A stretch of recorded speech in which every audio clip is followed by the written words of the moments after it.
Warning, the Stone Age Gamer includes a lot of bad language. Cover your mother***ing ears.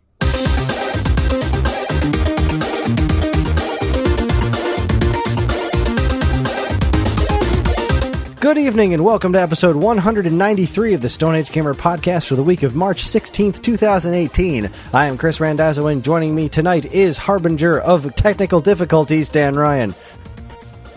Go pound sand.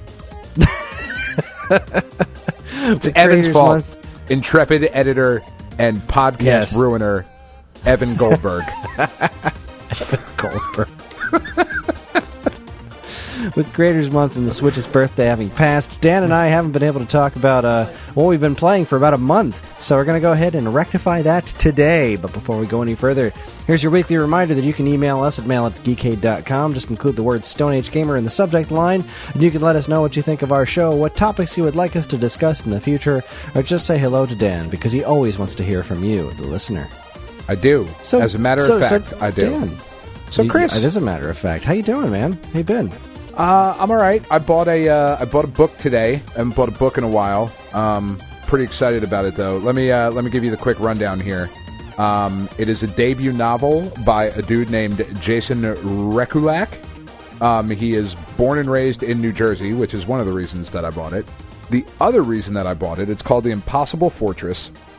It is about a group of friends who decide to hatch a plan when one of the boys is walking in their town in Jersey and sees that Vanna White is indeed in that month's issue of Playboy.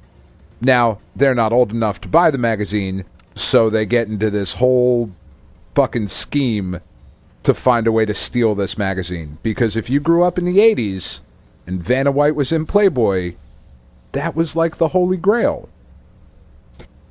Huh. So I'm really excited about it. Okay. I kind of missed that. I grew up in the 80s, but there wasn't a lot of Wheel of Fortune in the house, so... That's weird. My closest relation to Vanna White was Michelangelo saying, and I thought everybody loved Vanna. Fair enough. It's apparently like it gets into like coding and like weird 80s stuff as well. I don't know. I'm pretty excited about it. So that's awesome. That's what's been going on. Yeah, I've just been... I'm angry at my technical difficulties. And you had computer issues, obviously. Yeah. Or yeah. GUR and stuff. I don't know. I've just been, working, doing all kinds of work, being tired, planning things. I did get a new bed. I've been sleeping a lot better since we got a new bed. Yeah, what'd you get? Well, we went over to Ashley Furniture, and we got this, one of those... memory foam mattresses, which we weren't, all that stoked about when we first went into the store, but we laid on it for we must have been laying there for 45 minutes before we decided to, we tested that thing. We were on it for a while, and we went in and took a nap. Just about. We laid on a bunch of them, but the one that we actually settled on, we were on for at least a half hour to 45 minutes, which was quite nice. And we really like it. That's good, man. I wasn't sure I was gonna dig it. We always buy the mattress in a box off Amazon, like the straight up foam mattress. It's amazing. Yeah. It's like we went to $250, and it's the best mattress I've ever had. Like I don't even know the companies. But it, whatever, all the Lisa mattress and all that. So it's same kind of idea, but. Maybe if we could get sponsored by the Lisa mattress, I could tell you about my 100 nights of sleeping better. But no, they won't call it. They don't even know how to spell Lisa right. It's not Lee. Stupid company. That's how you do that. We got the whole bedroom set from there. The mattress, was just like another thing to throw on the credit card. Right. We got like a headboard and a baseboard. Oh, look at you! Yeah, fancy man. Now we haven't had a bed with a headboard. I've never had one really. So it's pretty exciting. It's kind of neat to have something to lean on that isn't the windowsill. You're so got uncouth. New nightstands, which have actual sized drawers in them, so I can keep all my comics in the bottom drawer that I'm reading, which is nice. It's exciting. And speaking of new dresser, Yeah. Oh, yeah. Nice. Nice. Yeah, new dresser. Karen and I were both rocking dressers from before we met. So the drawers were like falling off of her dresser, and mine was like just. I don't even know what was holding it together. You would open the drawer if you like even nudged it to the left or the right. The whole thing would just like it's like a living accordion of a dresser, and it was ridiculous. It's so nice to have something solid for a change.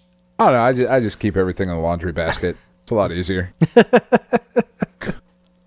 Where's that thing? I don't know. Probably in that giant pile of shit over there. Way easier. I think that's why we can't have. I was talking to my boss, and she was like, "Oh, we just got this new chair in the bedroom." I was like, "We can't have a chair in the bedroom because all it would do would be to dissuade us from putting our laundry away." Yeah, laundry goes on the chair. Did you put the laundry away? It got to the chair. It's on the chair. Is that not where it belongs? Is that not where laundry goes? God. I'm keeping other stuff in my dresser drawers. I've got all this meat in here. Where am I going to put this meat? Shoes go in here, right? My extensive belt collection. You and your collection of Jordans? Yeah. Used Jordans. Old used Jordans. Rocking the Larry Johnson Converse. It's hardcore. Oh, I don't wear them. Well, I mean, I wear them around my neck, but I don't put them. None of them fit. No. Get children's sizes if possible. They're cheaper. I mean, I have them. They just don't fit. You were going to say something about comic books. Man, I forget. Oh, I told Evan last week that he needs to read through Invincible because Invincible ended, and he and I need to do a podcast about it. And it's like 146 issues or something like that. I'm on issue 57, so I need to know where Evan is at so we can get this scheduled. Gotcha. Okay. That was it. Anyway, let's do a show, Kris. Yeah, let's do a show. So, I mean, we used to just talk about what we've been playing every week, and then we kind of put that off to do a whole bunch of interviews and other wacky stuff. So, and like I can see from your list that you've been playing just as much as I have. So, yeah, I guess we'll just think I had. Like, you sent me that message of like, hey, can you put everything in the Google Doc so we can talk about it? I was like, yeah, like I'll type Puzzle and Dragons, and then like that's about it. And then I started writing out stuff, and I was like, oh shit, never mind. I've been playing a lot. I'm excited to hear about a handful of these. I'm sad that Owlboy isn't one of them though, because I was really hoping to hear a first-hand account of how that game is. Not on PS4 yet. It's not on PS4. That's so weird. Well, I mean, I searched for it on the store today, and it was not there. That's weird. It's been out on Switch for a couple of weeks. I didn't think it was some sort of it was like February 8th or something like that. Yeah, that's on the Switch. Strange. Anyway, maybe I'll buy it on the Switch. Wikipedia. That's not true. I mean, I'm not going to buy it on the Switch, but why wouldn't you? Well, because I didn't get a fucking second dock for down here. Oh, I see. Once I get another dock, I'll probably I would consider buying it on the Switch. But. Look at that. PS4 and Xbox One TBA. I had no idea. Wow. All right. Son of a bitch. So that's the thing. Like, I kind of was interested in Owlboy, but it's $25, which is like it's putting it next to other games like Celeste and Dandara, which I had played and was really impressed by. Right. But I know you had mentioned it, and I watched the trailer, and I heard a lot of really good things about it, so I don't know. We'll see. I really want it. I just bought Psychonauts again today, though, because it was on sale for $1.99. It's like, all right, fine, I'll buy that on the PS4 again, because now purchase that game You don't even have to play it. Like, just why not? No, it's $1.99. I was like, well, no, of course I started playing it. Come on. It's fucking Psychonauts.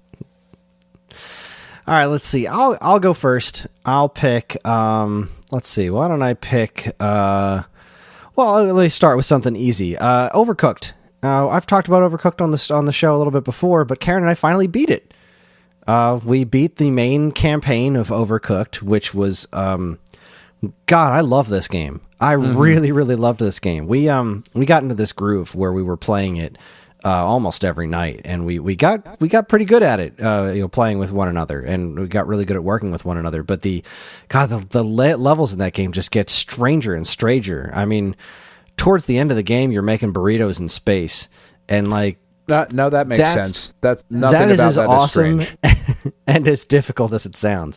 Because like you'll get to these space levels, and there are all these different pods. So like the pods have different ingredients in them, and you have to like press these buttons to make the pods like show up to the different areas that you can get to. So you'd be like, all right, I need tortillas, and they're in that pod. But then like the cutting boards are all in the other pod, so I need to like chop the meat and then bring it over to a different pod that has the frying pan in it. It's absolute insanity trying to figure out how to do these things. But the last boss of the game took us some effort to get through, because the last boss in the game introduced some real bullshit.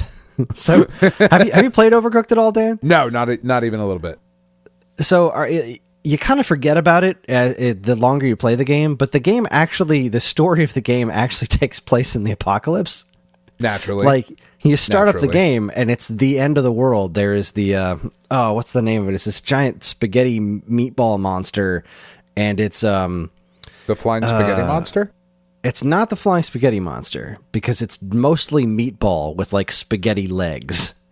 And, the peckening, or the something like that, because he's hungry, and you're supposed to try to feed this thing, and then you fail at it. So they open up a time portal to send you back in time, so that you can train to get good enough to feed him.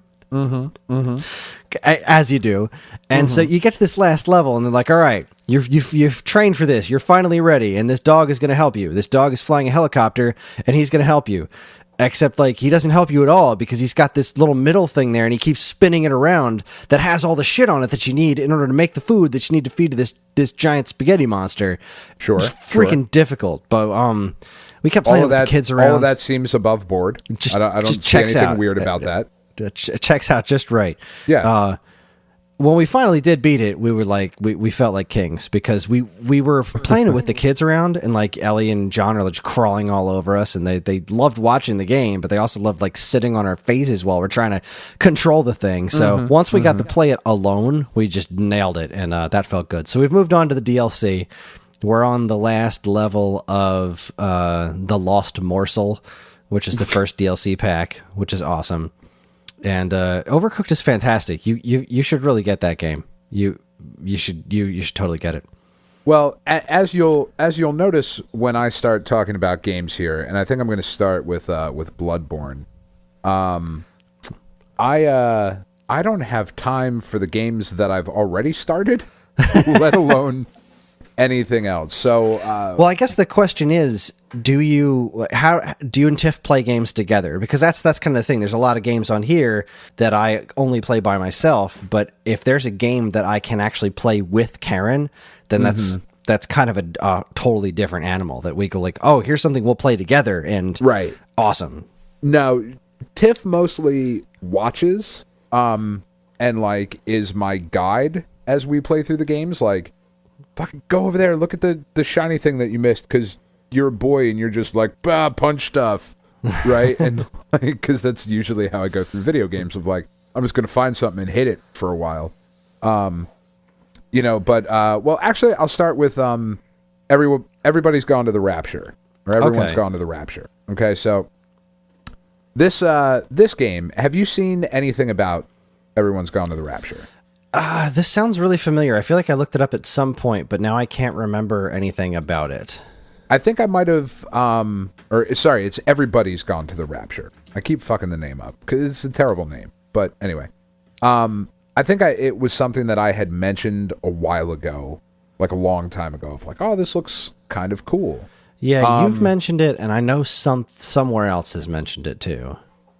So it's a first-person adventure game in this British town where everybody, apparently apart from you, has gone somewhere. Now, the Rapture, for those of you not of the Judeo-Christian persuasion among us, is, I believe, because neither am I, I believe is like when our Lord and Savior Jeebus H. Christopher comes down and calls all the good people back up to heaven and leaves all the bad people to die. Is that about? I know you're a churchgoer, Chris. Is that about it? Is that about right? That's my understanding of it. Okay, I'm pretty sure that's what Can I just go ahead and clear up? I am not a churchgoer. Yes, you are. You were there this morning. So the game takes place and like you're just kind of walking around this really incredibly gorgeous setting. I was just going to say, this is very pretty. Oh my God, it is stunningly beautiful. And the lighting effects in this. So like what happens when you're walking around, there will be like these little like pulsating yellow bits of light. And at certain times you can kind of control them with the motion controls on the DualShock 4, which is a little wonky and it's just kind of, it seems weird and unnecessary. Like you have to kind of angle them around until the light starts talking, and it will take the vague shape of like humans having a conversation. And you hear all these different things and you're trying to piece together this mystery, and like apparently something has gotten into the phones and it's communicating through the phone lines, and it's like seems like this weird disease thing is going around and like just killing people and they're getting infected with it. Good Lord, you move slowly in this game. Yeah, you really do. Is at least as far as we've gotten. But what happens after these conversations, because like when you start the conversation, the lighting completely changes and it gets kind of dark and like all the shadows go away, and you don't notice it until the conversation stops and the lighting comes back and the shadows come in, but they almost come in like a stop motion sort of way. Like it's really hard to explain and it's really weird when you see it, but it's this really gorgeous visual effect that happens. And like the music that goes along with it is really well timed. So as you're hitting like certain story beats, like this orchestral swelling of music comes in when you come over the horizon and see this beautiful town out in front of you.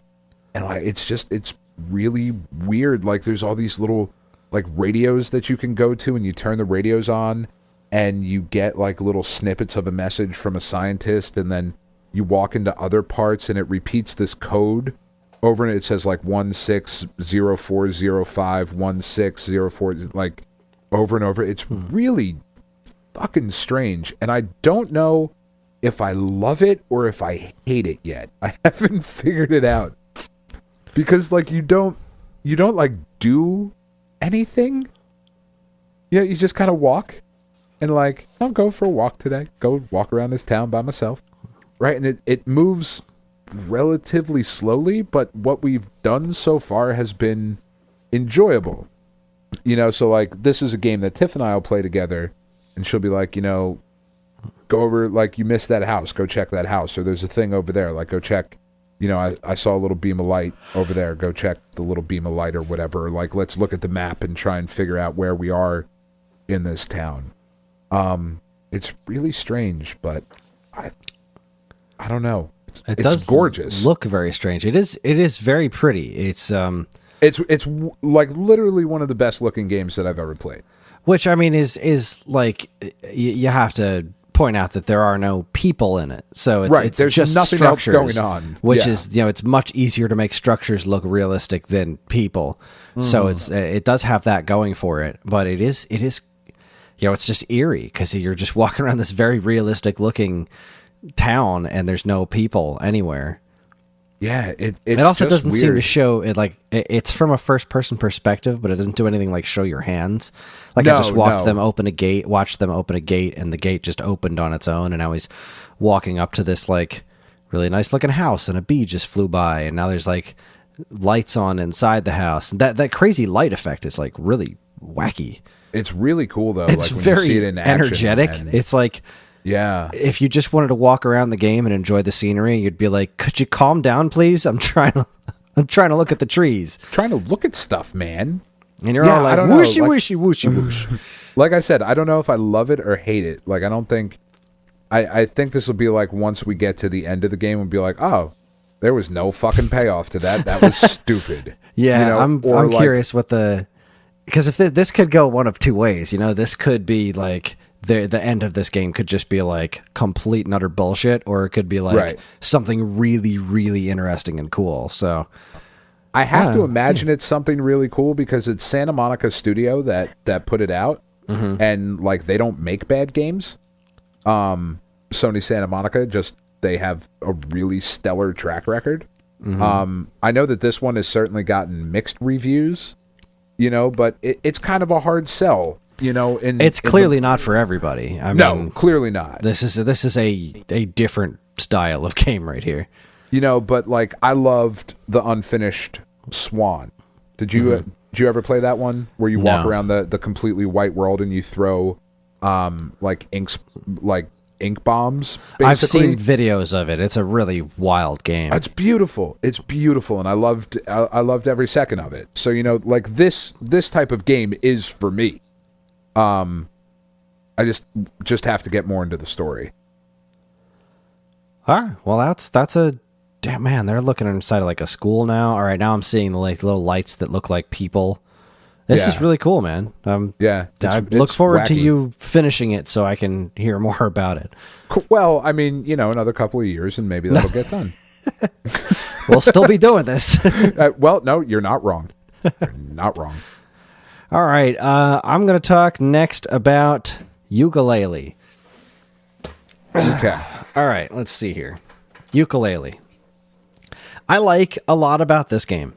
I also dislike a lot about this game, but I feel like I like more than I dislike, and the things I like enough to forgive the things I don't. Okay.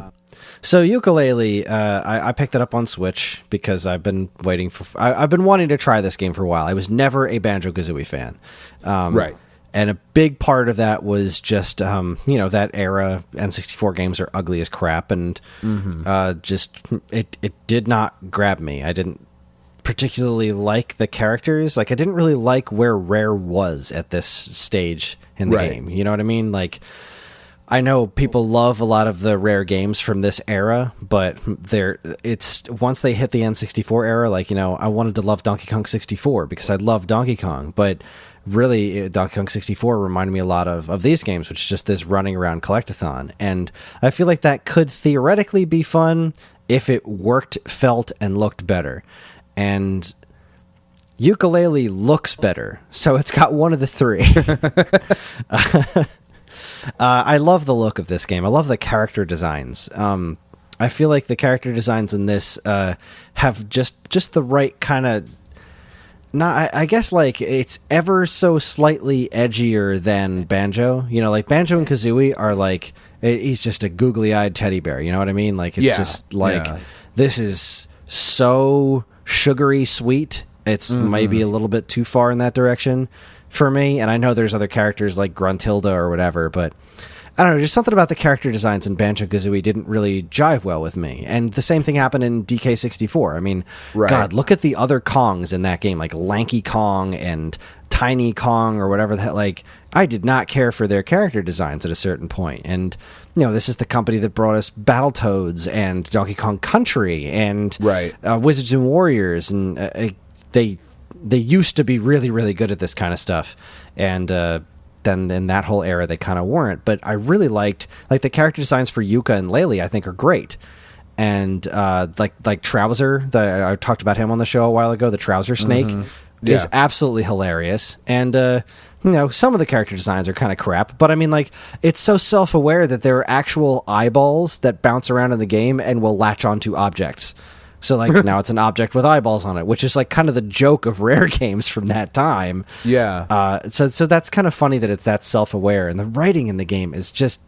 It's constantly breaking the fourth wall. It's always talking about, like, different moves. Like, this one character, Rextro, is a T-Rex that's all polygonal like an N64 game, and he runs the arcade, and he kind of talks in broken English because he can't talk all well, and he's always making jokes about how, like, he needs to update his RAM, or like he's learning about saving on things that aren't memory cards and things like that. It's pretty funny how aware of itself it is. So you run around in this world, and it's an evil bee is the villain, and he lives in Ivory Towers. Wow. I got to tell you, you're not selling me, Kris. But that's the thing. It's so aware that that's a bad joke. It layers that on like it's amusing. It's just like, oh God, you got to be kidding me with this crap.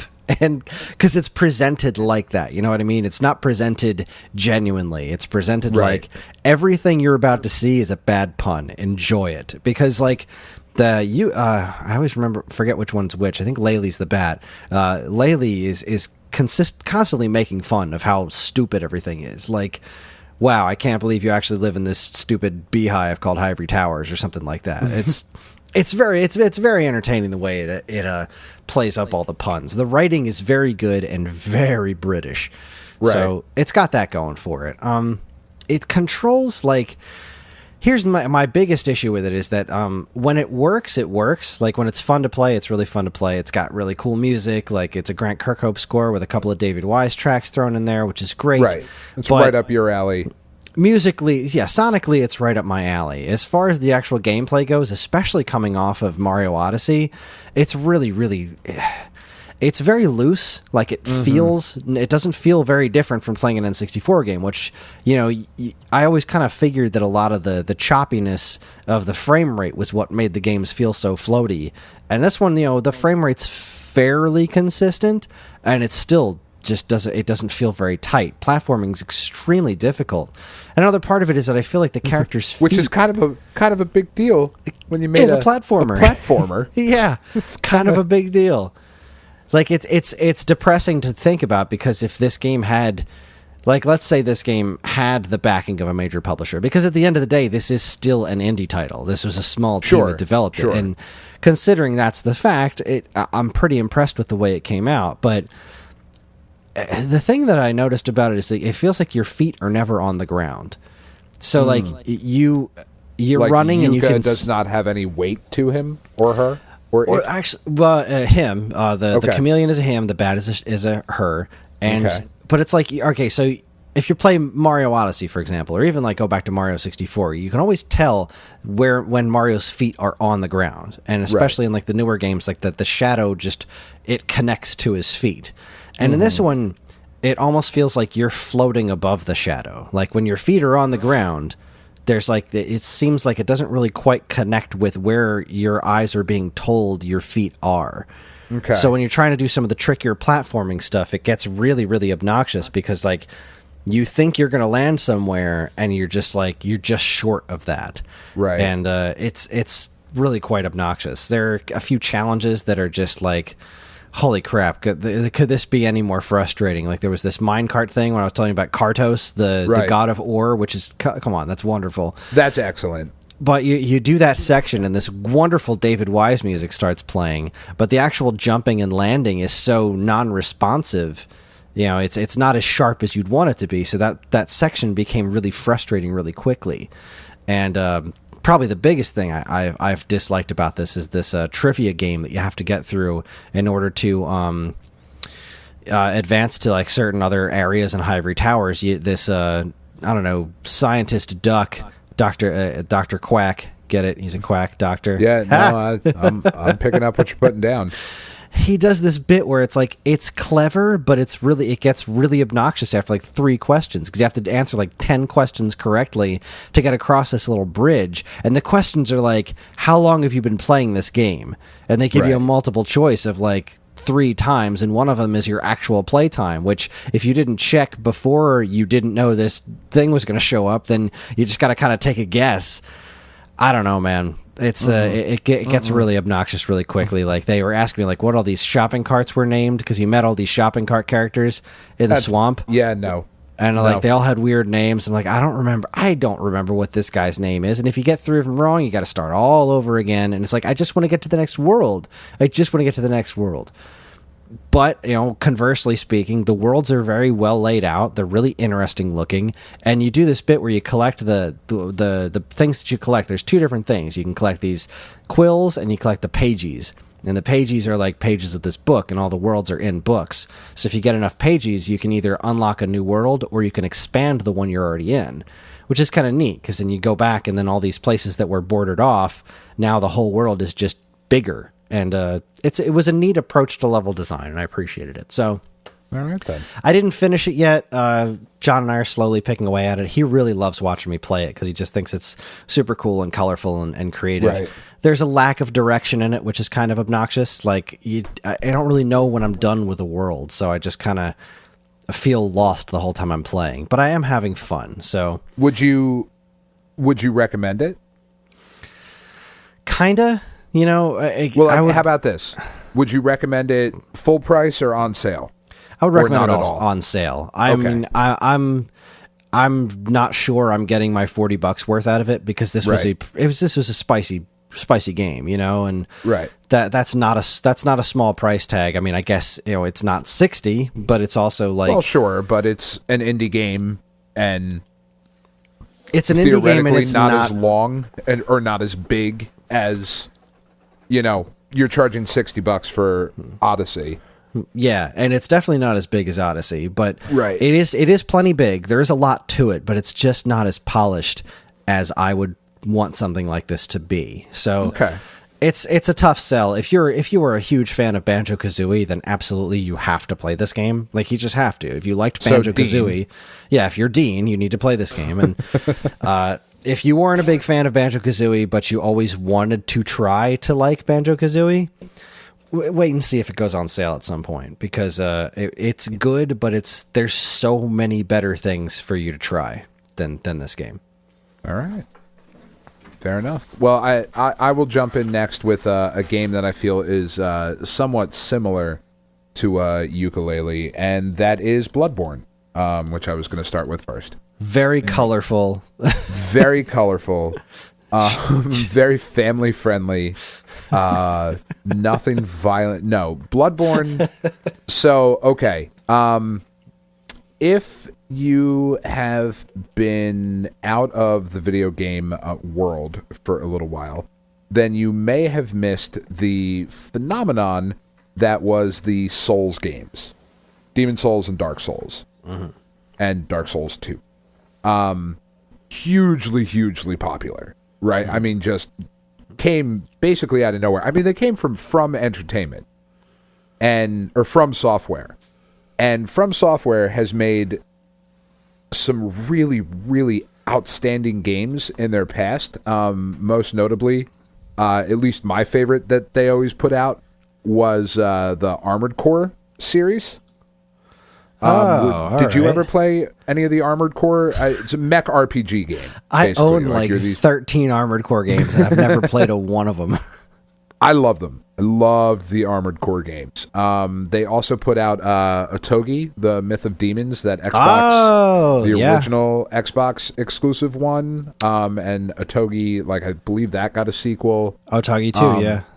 I have both of those. Those are cool. I'm sad those didn't get followed up or even ported to anything, for crying out loud. And I don't know. I suppose maybe they won't now, but you know, they've made a lot of really cool stuff in the past. But Dark Souls came out back in like 2011, and it blew up. Like, it was huge. Yeah, and really did. Dark Souls 2 was huge. It came out in 2014, right? They had Demon Souls, and now, you know, Dark Souls 3 is coming out this year, and people are losing their mind. And Dark Souls Remastered is coming out this year as well. Remastered is coming out this year, and people are crazy excited for that. So Bloodborne was the PlayStation exclusive, sort of spiritually related to it. Not exactly the same game. And I haven't gotten very far through this because this was just one of the free games this month on PS Plus. So I started it off, and it's very heavily customizable. And you're in this very dark gothic world, and you are a hunter, and you are going out to like to get the blood of your enemies or some shit. I don't know, some dark gothic shit. but like it starts off like from the very get-go, you are this dude with like this long scraggly hair and like just scraps of fabric over his like not eyes, because I'm imagining he doesn't have any under there. Like starts talking to you about like all this weird shit that's going on, and like you kind of build your character at that moment. So it's kind of a cool way to introduce like a customizable character screen right at the beginning. So you go through and like you create your basic thing, and then you wake up and you start making your way through this house, and there's like a little bit of a tutorial. Or no, you're in the dude's lab, right? Like in this like the lab section of this dude's house. And as you're walking through, like there's this giant fucking evil looking wolf monster thing that's just covered in blood. I mean, just a ridiculous amount of blood. Like just an absurd amount of blood.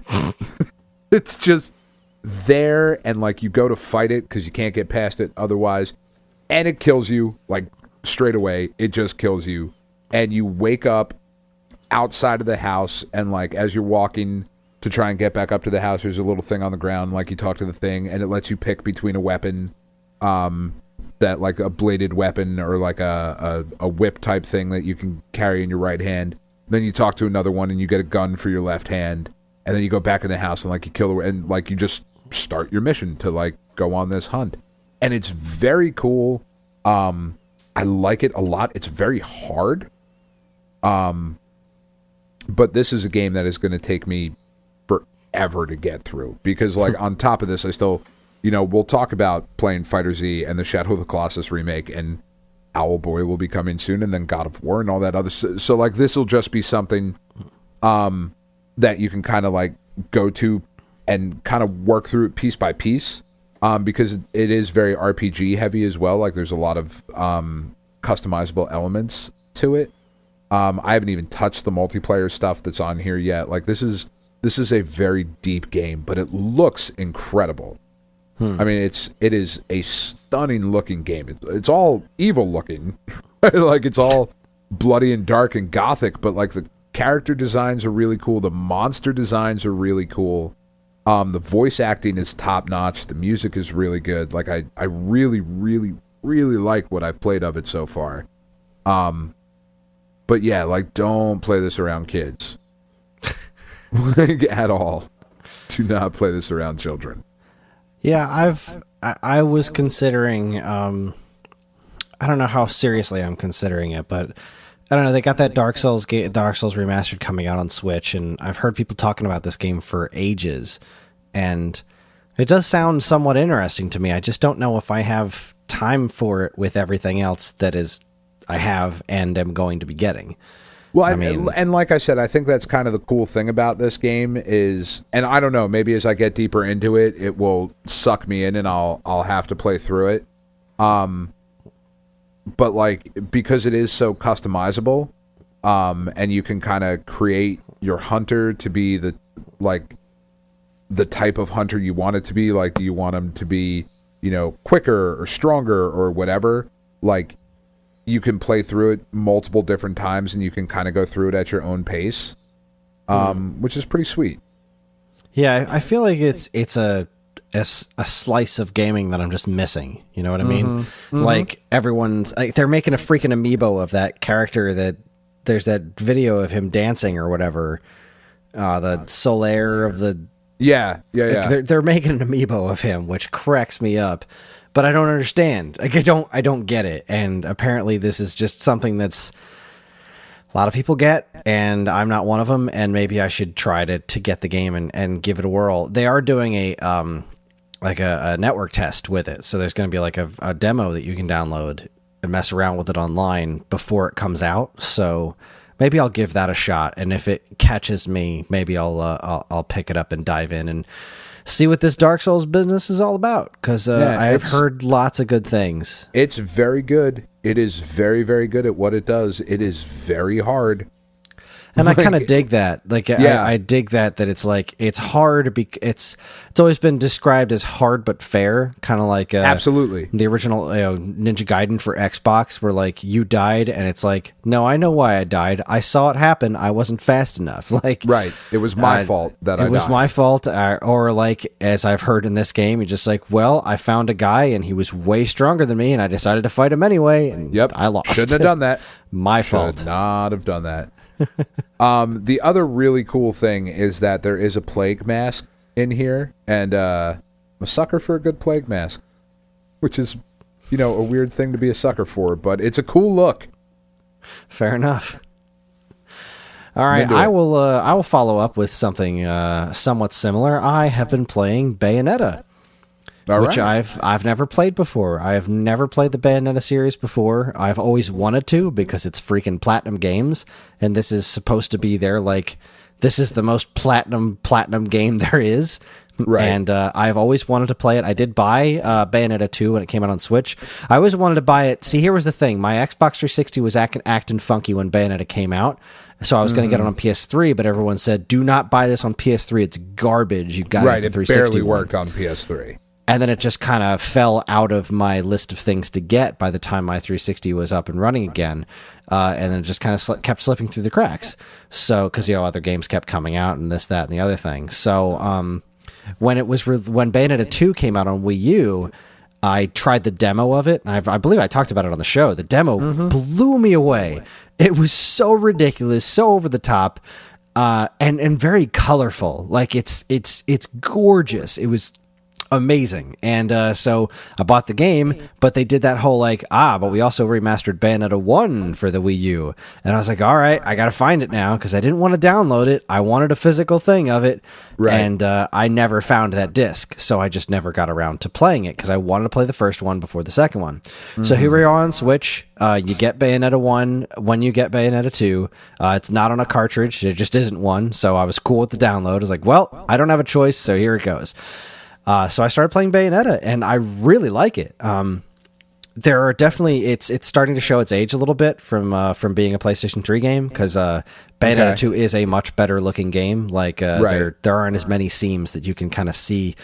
Its geometry is better, and also the color is better because I forgot that this game came out at the time when everything was dogshit brown and gunmetal gray, and there's a lot of brown and gray in this game. And just even remembering the demo of Bayonetta 2 of how much this series benefits from color is ridiculous. It's really fun. The combat system is great. I'm terrible at this game. I die over and over and over again. And I don't really mind because it doesn't really set you back super far. It doesn't really punish you too much for dying other than you hear some stupid old woman say something, the something remains... The shadow remains cast or some crap like that every single time you continue, which is kind of obnoxious. Annoying. Yeah. But the loading times are super fast. Like you start up this game and you are like, if you just start it up from scratch, you're in it in seconds, which is really impressive. The story is bananas, but I think the thing that's really surprising to me is that the character of Bayonetta is very different than I thought she was. Because I always imagined Bayonetta as just this really kind of sexist caricature of just, here's sexy woman exploitively prancing around. She's actually a lot cooler than that, and she's presented as just strong. Not like strong female, blah, blah, blah. Like you think of Samus in Other M, where she just like loses her shit when Ridley shows up. Or you think of any most female characters, the way they're presented, it's like they always have some sort of like emotional edge, or they're always shown like whimpering or crying at some point or other. They're always strong. They're always shown to be strong for a girl. Yeah, strong in spite of their whatever they're feeling. Right. And the way that they happen to be able to kick ass and also have a vagina. Like, let's not forget about that part. Yeah. Like, in spite of their vaginas, they win. And what I like about the there's Bayonetta, your show title. they and there's your show title. They write her like a man. Like when she's doing the whole like, you know, anime stereotype, she's lost her memory. But when Right. she's having the flashbacks to these like emotional scenes, they never flash back to her like with a really sad look on her face. She's always just kind of she's got that cool, calm, collected thing going on. Always like just snide and ready to continue with action. Like she's never boiled down to an emotional mess. They write her like they would write a man, except she's also a hypersexual female because she's a witch with obscenely long legs with guns in her feet. Like it's over sexualized, it's hypersexualized, but in, I don't want to say a respectful way, but it's not done in an exploitative way. You know what I mean? It's like, this is her personality. The whole thing is absurd. But the fact that they've written her with a personality, like I was always turned off by this character. I always thought there was something kind of obnoxious about the way that this was just like, oh, and now she's thrusting her crotch at the camera. And that stuff happens, but it goes by so quickly, and the other action is so hilarious. Like I laugh when I'm playing this game. It is, you get these torture moves. So like you'll beat up a bunch of angels because that's what you're beating up, at least in the first portion of the game. And you'll get to these like overkill moves and you just mash on a button and then like a giant wheel will get summoned from another dimension with spikes on it. And the harder you mash the button, the faster the wheel turns around and guts and blood go flying all over the place. It's so absurd. And the hair monster that you summon through the portals are... This game is bananas, but I really like it. And as much as I like it, I know I'm going to like Bayonetta 2 more because everything I read is like, Bayonetta is great. Bayonetta 2 is one of the best action games you'll ever play. And so I'm really excited to get around to that one, but I want to finish this one first. So I'm glad to finally be playing it, and I'm glad it's on Switch. I'm glad it seems to be doing okay for itself. It seems to be consistently in the top sellers on the eShop, which is nice. So hooray for Bayonetta. I'm very, very pleased with this game. Well, all right then. All right, let's each do one more for the break. All right, I'm just going to jump in, and I think I've mentioned Jotun on the show mentioned this previously. Yeah, but played through there, finished. You said that you were getting it, so I haven't heard you talk about the actual game yet. Yeah, I wrote an article about it in January for Bits and Brews, where I paired this with Carton's regular coffee, because this was, like I had mentioned in the article, this was a game that I had seen a bunch of times and like, oh, that looks really cool, and then not bought it for whatever reason. Been there. Because like this is like right up my alley. It's a Zelda style top down game. And it's based on Norse mythology, and the art style is really cool, and like it's Norse mythology. Like that's really like all you need to know, like it's fucking crazy monsters and characters and this weird shit. And so you play the main character you play as is Thora, who is similar to Bayonetta in that in spite of her vagina, she still kicks ass. And it's never presented as anything other than she happens to be female, which is great. She has suffered, like she has died in not a very cool way. And if you're a Viking and you die in kind of like I stubbed my toe and then I fell down the stairs and broke my neck, like you're not getting into Valhalla. Like, that's just not kind of how that works. You have to, like, die in this glorious battle for Odin and, all those other fuckers. And so she makes her way through, like, these weird, I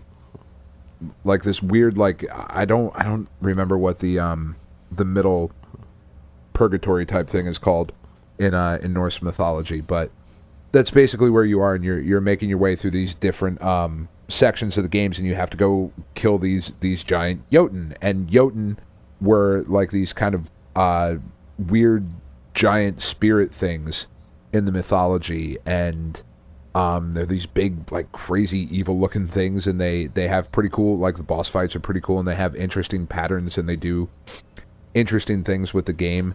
And you play through, and you kick ass and make your way to Valhalla, and it's probably, I mean, at the long end of the game of, like, really looking at every single thing that you can do in the game, you're probably looking at, like, 3.5 to 4 hours long. You know, it is not a very long experience, but it is gorgeous to look at. The art style is very, very cool.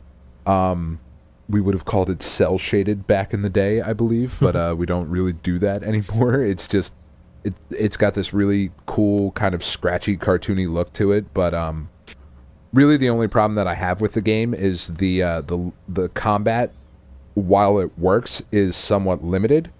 You can do like a 3-hit combo and then a power strike, and you can dodge, and that's about it. And she, like, her axe swings are a little slow, but other than that, it was awesome.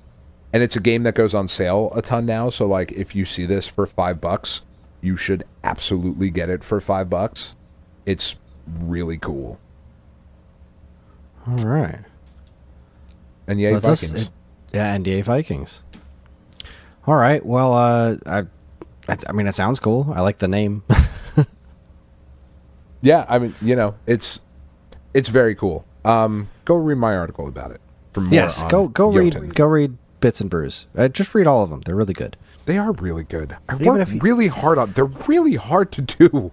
Even if you don't like beer or Dan, you should read the articles because they should. They transcend. I had a good idea for like 2 or 3 things, and I was like, all right, shit, I'm going to make a commitment for this. And now it's hard.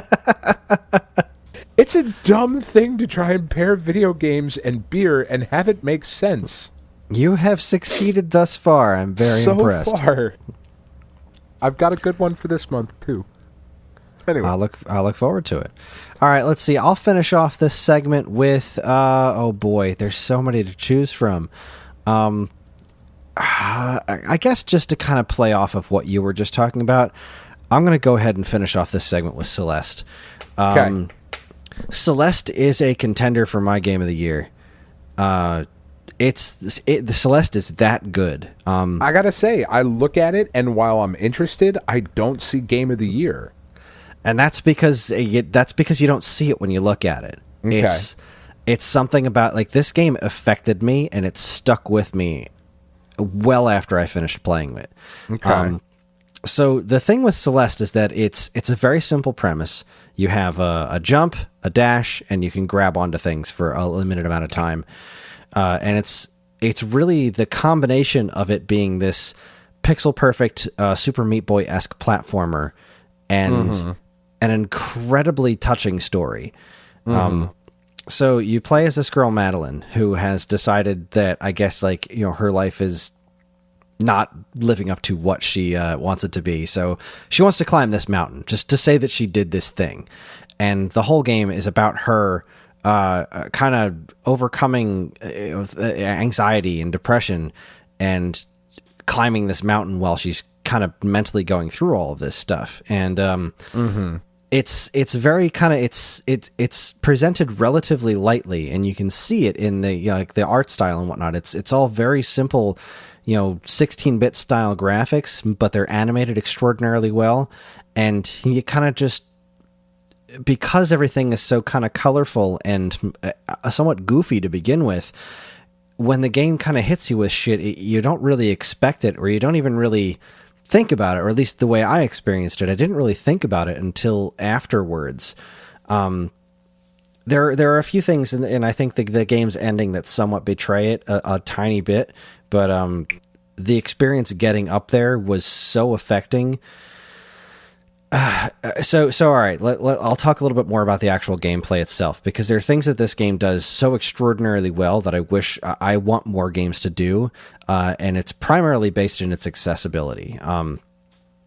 Similar to like VVVVVV with the shiny trinkets, there are these strawberries hidden all throughout the game, but before you get to a point where you see your first strawberry, the game tells you these do nothing. There's no secret thing unlocked when you collect all the strawberries. They are 100% for bragging rights. So if you don't want to collect them, don't bother, because they don't do shit.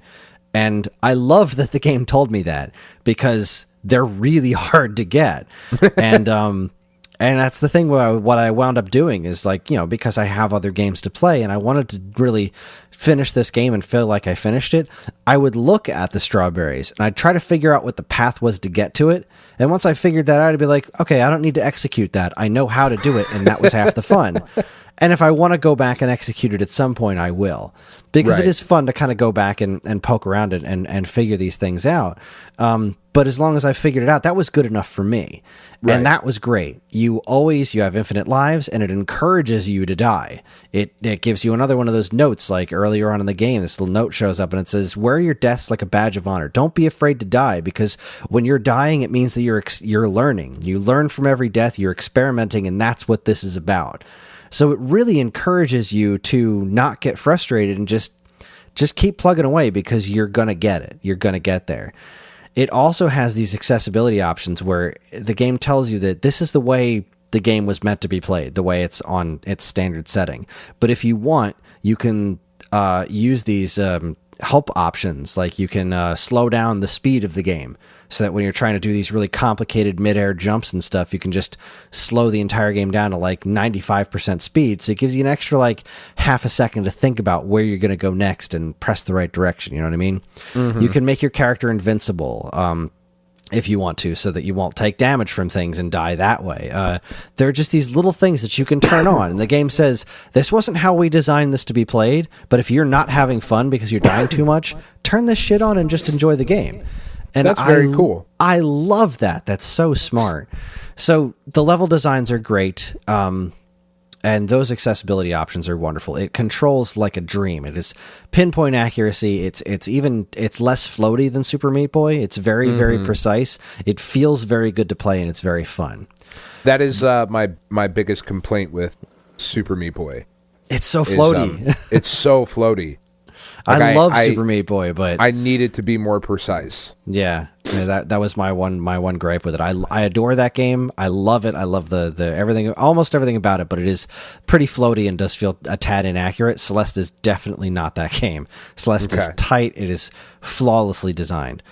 Where the game really, and you know, if you're gonna play this game, you can go ahead and I'm going to start talking some spoilers here of things that happen in the game. And if you plan on playing this game and you want to be surprised by the things you see, just kind of fast forward for a little bit, because I don't want to ruin these events. But so I did finish the game. I did make it to the top of the mountain. There's a bunch of post-game stuff that I didn't touch because I wanted to move on. But as you're playing the game, like you meet this other character. I've already forgotten his name, but he's just this dude who's...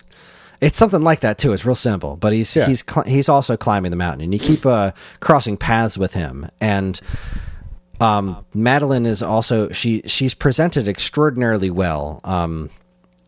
She accepts help, but she never becomes a damsel in distress, because she is also the villain. You get to this point in the game where you encounter a mirror, and this dark version of you comes out, and that dark version of you is all of your negative feelings and whatnot personified, and it follows you around and kind of like talks Scott to Pilgrim. Kind of like Scott Pilgrim, except the point of the game eventually becomes not to fight this thing, but to make peace with it. Like you have to keep talking to her and coming to grips with the fact that this is a part of your personality, and you two need to work together is the only way you're going to make it to the top of the mountain.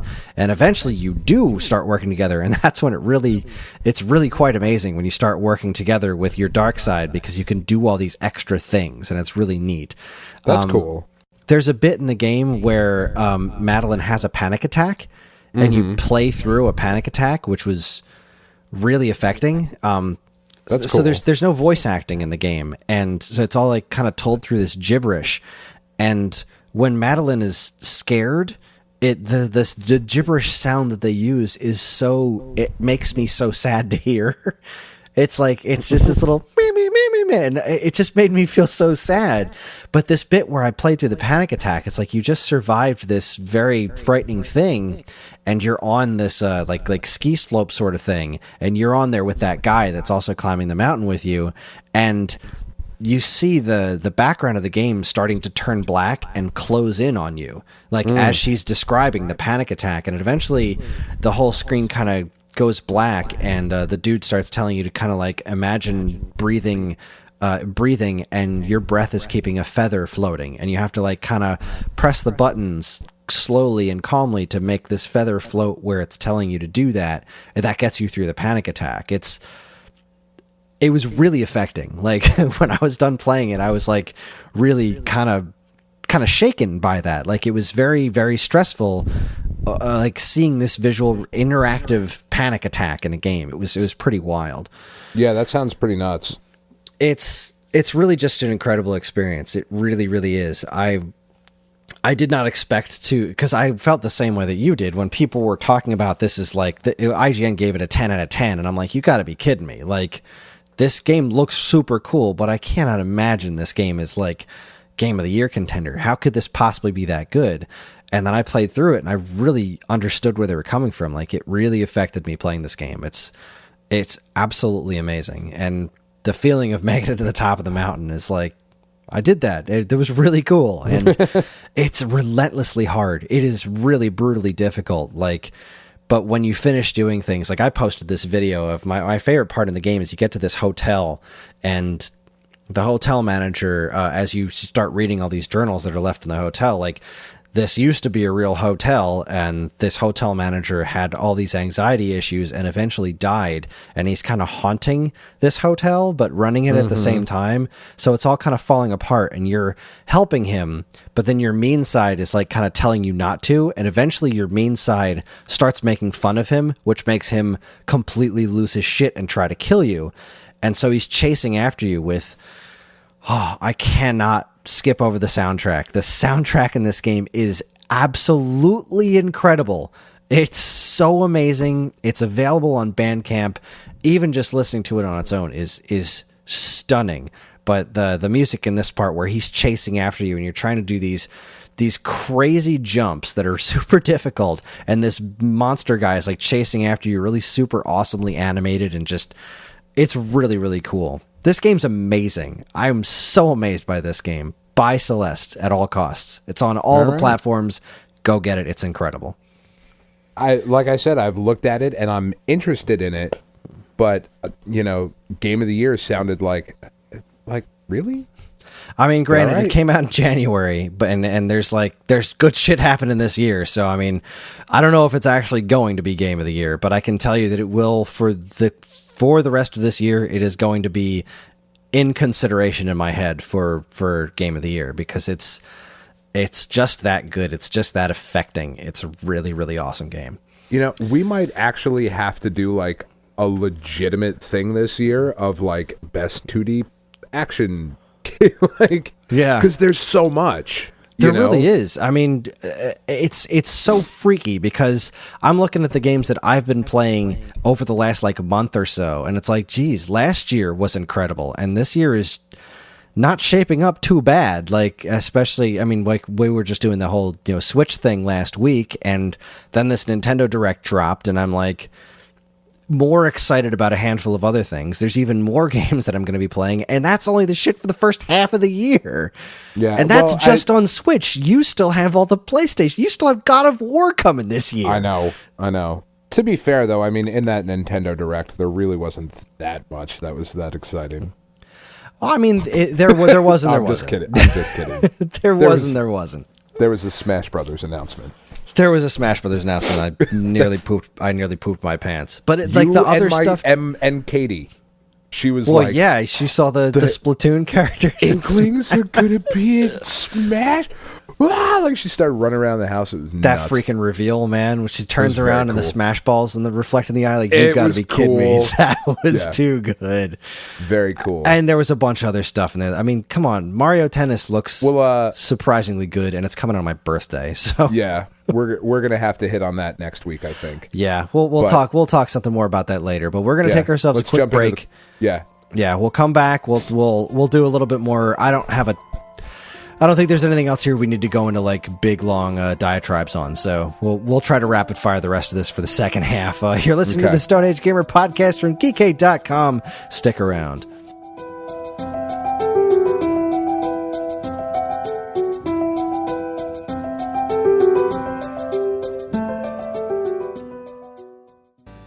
And now here's a look at some of the other original content available right now at geekade.com.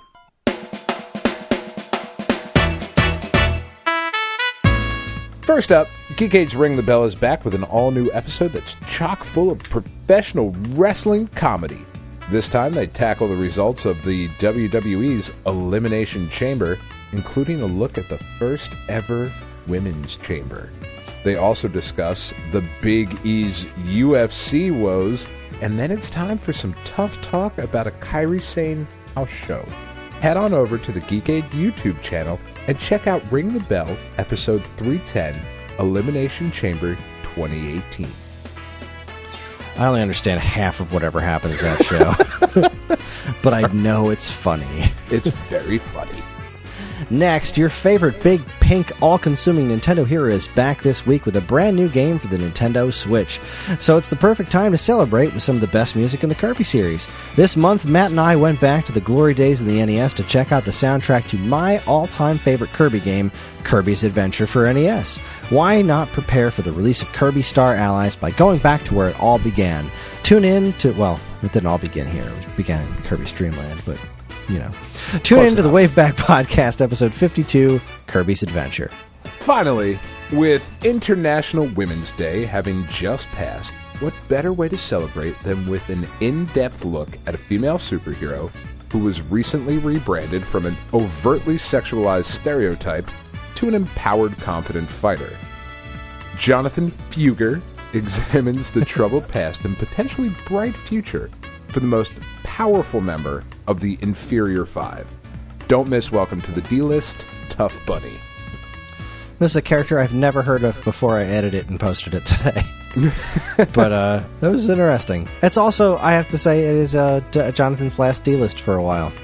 He's switching over to a different kind of article. So if you've been enjoying Welcome to the D-List, he's going to be starting to write about anime for a little while. And he's also going to keep doing his Mutant Musings podcast, maybe even more often. So, Fugger fans, there you go.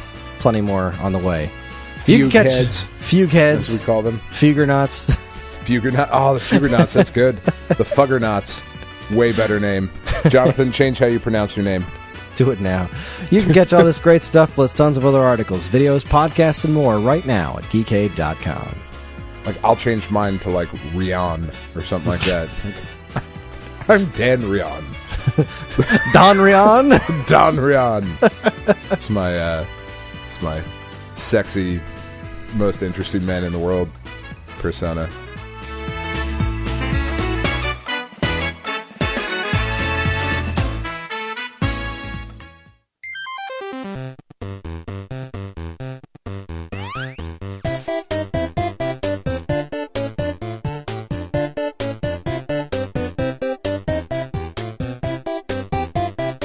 And we're back. It's starting to get late, so Dan and I really want to finish talking about these games. So let's get to it. Dan, start us off.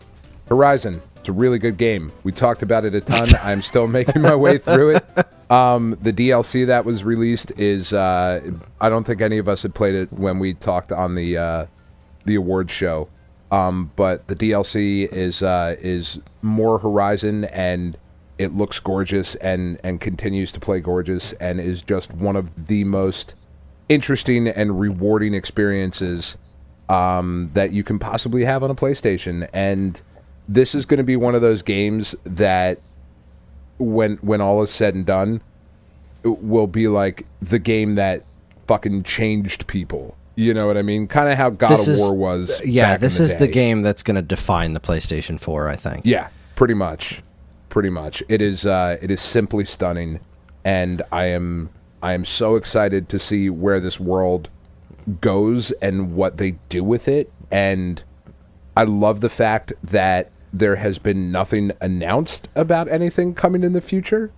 You Good. know, because take your time. Yeah, treat this like Nintendo treats Zelda. Take your really should freaking be. time. I don't want really Horizon 2 next year. I want that in like a couple of years. Take your freaking time. There's plenty of other stuff to play. This really could be Sony's Legend of Zelda. Like, I know I've made that comparison before, but it really honestly could be that big and that important. And they've already done really cool stuff with Aloy, with the main character. I mean, first of all, she's just a badass character. And I think it's kind of awesome that we're talking about so many female characters in these games that we're playing, and not in like a derogatory or like, hey, did you play the new Dead or Alive? The boobies are bouncing. It's awesome. Right? But like just female characters, you know, something that was kind of kicked off with Rey in Star Wars of like, this is a hero who just happens to be female. You know what? It's so funny you say that, because like a few minutes ago, I was just like poking on Facebook and I saw a video for Soul Calibur 6, and it was like a preview trailer for Ivy. And like, I'm just like, this is so antiquated. This kind of character design, I think we've moved past this by now. That being said, I will be buying the fuck out of Soul Calibur 6. Oh God, Soul Calibur is amazing. If I had a system that would play it, I would buy it in a heartbeat. But yeah, like I can't look at Ivy and just be like, man, put a shirt on. Yeah, come on. But this has gotten ridiculous. It really has. But yeah, Aloy is just a really, really great character. That she's been in, like, she's in Monster Hunter now, which is really cool. Like that kind of cross promotion that they're doing. It's a phenomenal game. Like it's one of those things now where I think it's definitely hit that level of like, if you're telling somebody like, all right, you don't have a PlayStation, you got to get a PlayStation, and you got to get Horizon first. Like it used to be, you get a PlayStation and you get The Last of Us, or you get a PlayStation and you get Uncharted 3, you get a PlayStation, you get God of War. Now it is you get a PlayStation, and Horizon is the first thing you get. It is without a doubt the game I'm most interested in playing on a PS4, with the exception of Bubsy. Naturally.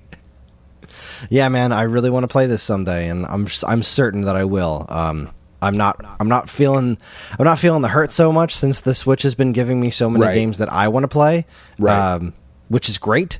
But it's also like, it makes me so happy to know that there's this whole other world of games that if I really wanted to, I could just dive into this whole other world, instead of during the Wii U era when I was just like, boy, there's a lot of good games coming out and I can't play any of them. Which was kind of where I was at. No longer the case. I get to play the new South Park game finally. I'm very excited about that. All right, Horizon, amazing. All right, so I am going to talk about yet another game with a female protagonist, which is totally freaking awesome. Dandara.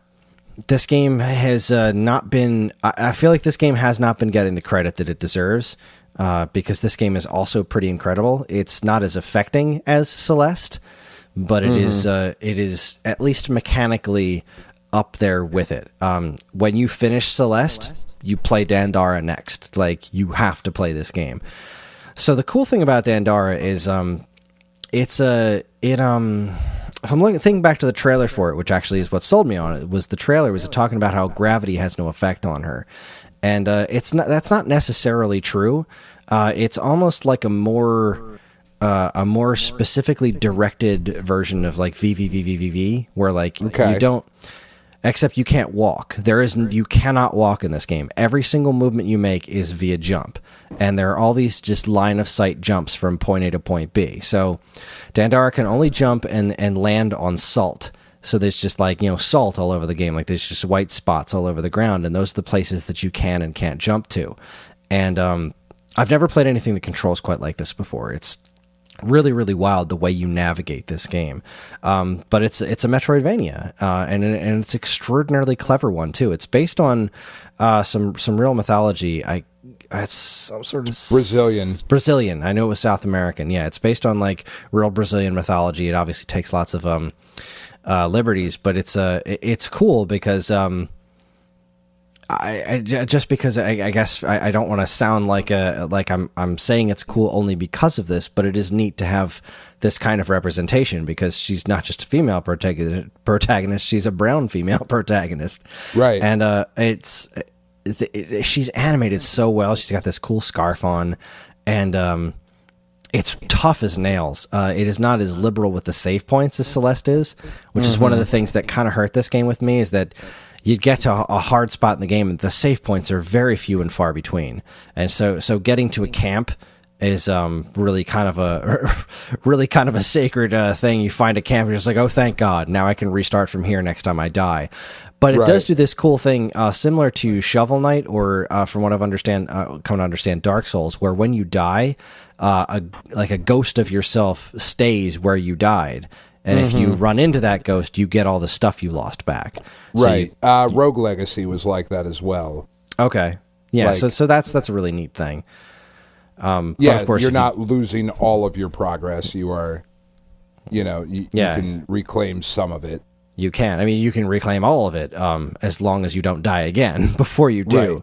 So if you die again, then that stuff's lost, and then your ghost will now only contain the stuff that you got from the last time you died. But you use salt to upgrade your abilities. You get different weapons, ways of attack, things that you can do to different things in the background, like flip platforms around and turn things on and turn things off. It's got a very unique look. It is a really, really, really cool game. I think it's only $15, and it is worth every freaking penny. Especially if you like Metroidvania kind of games that are all about exploring. This game is really quite different from other things that you've played. It can get very hectic. The combat's difficult because you can't walk. So you've just got to constantly be planning these line of sight moves. Like, okay, well, I can get here, I can get off a shot, because you don't shoot like Mega Man, for example. You don't just press the button and shoot. You have to charge each shot. So there's a very specific cadence to the way you attack in this game. But if you get the hang of it, and when you start doing these things, like once you really get the hang of the way she moves, and you just start jumping on all these different, the ceilings, the floors, the walls, you're just jumping all over the place, you feel kind of like you're playing old school Ninja Gaiden really well. That feeling of just like, this is awesome. I look awesome when I'm doing this. Like, and when you do shit right in this game, you look awesome. Dandara, remember that name. It is so worth your time. Freaking great game. All right. Yeah, that is another one that is definitely on my list. Jumping to something completely different from that, there is, I don't know how old it is because I don't do research. That's your job. Amazing Katamari is an iOS version of Katamari, and it is an endless runner. But it, like, instead of running, you are just rolling, and you just roll down this straight path with a lot of weird shit to collect in a very Katamari vein, and it's got really great music, as is one of the hallmarks of the series. I think my favorite part of the game is as you're rolling along, right? And you start to like bump into stuff or whatever, like, because it gets pretty fast and it gets pretty hectic, as most endless runners do. And as you're going along, if you like bump into a couple things, the King of the Cosmos, like his giant shadow comes like over the playing field, like, and the closer you get to death, the bigger his shadow gets. And like, if you recover, it goes away and like the world gets bright and happy again. But then if you fuck up, like the shadow comes back out, and like eventually when you bump into enough stuff, or you just it just comes off the rails too much, like his giant fist just comes down and smashes you. It's really ridiculous. But it's a free to play endless runner. It's super fun and super charming, and is a really good way to kill time in between Puzzle and Dragons. So Amazing Katamari is quite amazing. Wow. Yeah, that just came out last year. So okay. That's pretty cool. Yeah. Yeah, I'm glad to hear that, because last time I played Katamari on my iPhone was a long time ago. I think it was it 2011's Touch My Katamari? No, that was PlayStation Vita version. It was boy, it was older than that. Was it something older than that? I thought that was I Love Katamari. That was it in I love 2008. Okay. Yeah, I did not love that. It was just didn't really rock my world. I have such a deep-seated love of the original Katamari that any follow-ups to it that don't have the same soul just really bug me. But if you're saying Amazing Katamari is amazing, I might have to download it because I miss having Katamari in my life. It's very, very fun. I think the Endless Runner format really works for a mobile Katamari. Like, because you swipe left or right, and you swipe up to jump over obstacles and whatever. And that's really all there is to it. But it really works. Like, it is a really good application of that idea into a mobile game. Excellent. All right, well, speaking of mobile games, I will talk about Totes the Goat. Mm-hmm. Totes the Goat. So I never played this on mobile. I kind of didn't really know that it was a thing, but this was from Jules Watson and Tui, the people behind Mutant Muds and whatnot. And they announced that Totes the Goat was coming to Switch, and I was just super excited because I was like, Totes the Goat, I love the name of this game. What is this? It's freaking Q*bert. It's new Q*bert is what this is. I just can't explain it any other way. It's literally the Q*bert gameplay. There's cubes lined up just like a Q*bert level, except they're in all different shapes and stuff, kind of like that Q*bert remake sequel thing they did on like PlayStation 1 back in the day. You know, enemies show up, they have different patterns, and you have to jump on the blocks to change their colors. And once you change all the colors, you move on to the next stage. Except you're a cubic goat. And you jump around and it makes goat noises, and it's insanely fun. And so, like, I bought it on Switch. It was all of $5. It's a very, I mean, it's similar to Q*bert. It's a very simple thing. It's not something you're going to blow hours on at a time. I mean, I guess you actually could because it's pretty addictive and really fun. But it's there is also a mobile phone game, which is what this is a port of. So I downloaded it on my phone, and it's great on the phone too. So yeah, I am currently downloading it. It's so worth it because it's free on your phone, and it's know it's got like microtransactions to buy characters if you want to. But but the game itself is just it's got this catchy little tune. It's super fun. Get it if you get it on your phone for free. Get it on the Switch for $5. It's absolutely worth it. It's such a great pick up and play game. I have 10 minutes to kill. I'm gonna boot up Totes the Go because it takes a second to boot, and it's incredibly fun to play. It's Q*bert. It's new Q*bert, and I loved Q*bert, and this is just wonderful. And it's got cameos. It's got Chicken Wiggle in it. It's got the kid from Mutant Muds. It's got the guy from that Treasure Nuts game that isn't even out yet. You can play as freaking Zeo Drifter in this.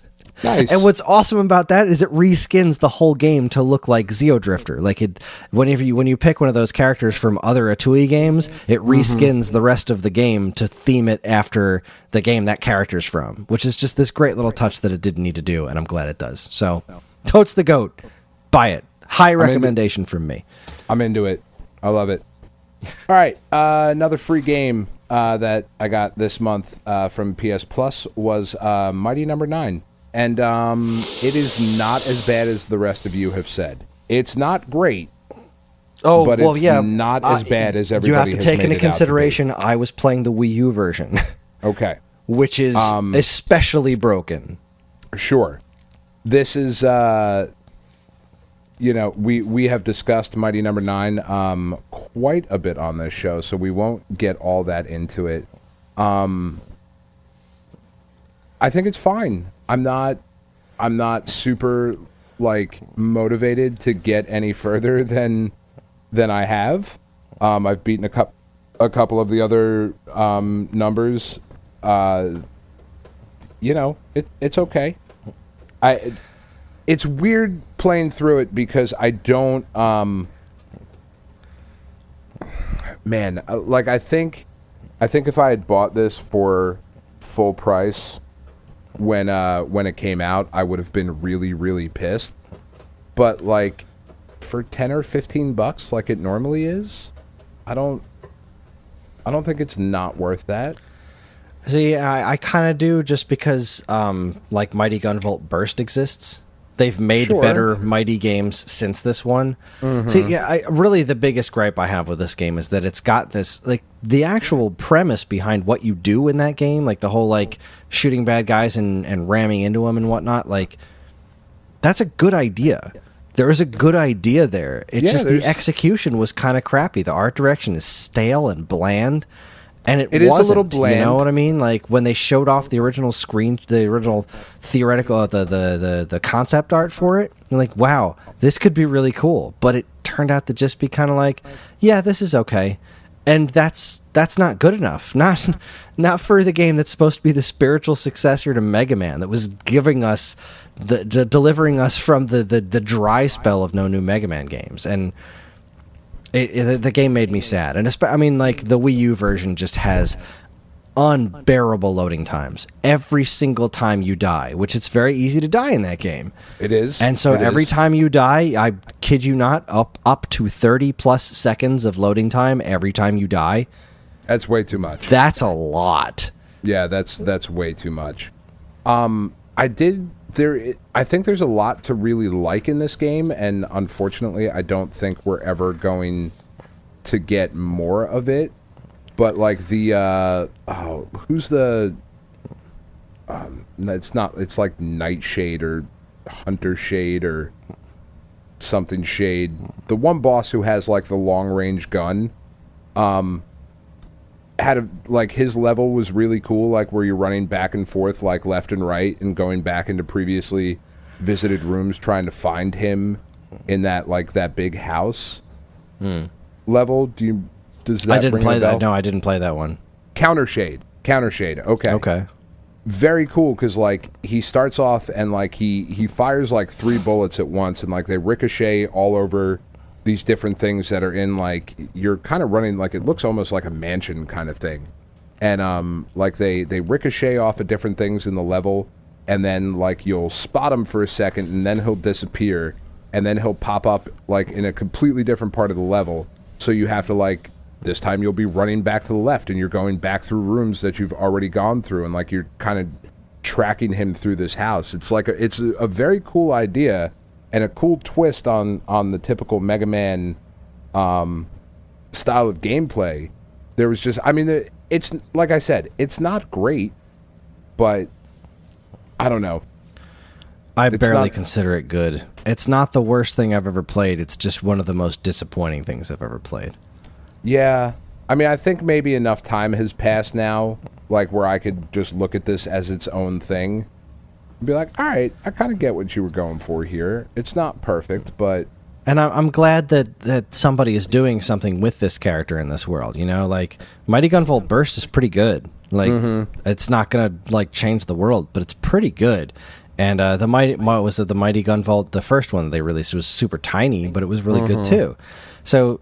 I want to see more of this world. I want to see more of this character. I want to see a Mighty Number 9 sequel, because there is a lot of potential there. I'm afraid that it's never going to happen. Like my faith in Keiji Inafune has been shaken pretty thoroughly after this game. So yeah, and the whole Kickstarter debacle, because I kickstarted that thing. That's why I got it, because I kickstarted it. So.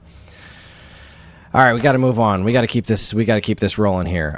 So I'll just real quick talk about Xeodrifter, which was ported to Switch. I played this on 3DS. I freaking loved it then, and I still love it now.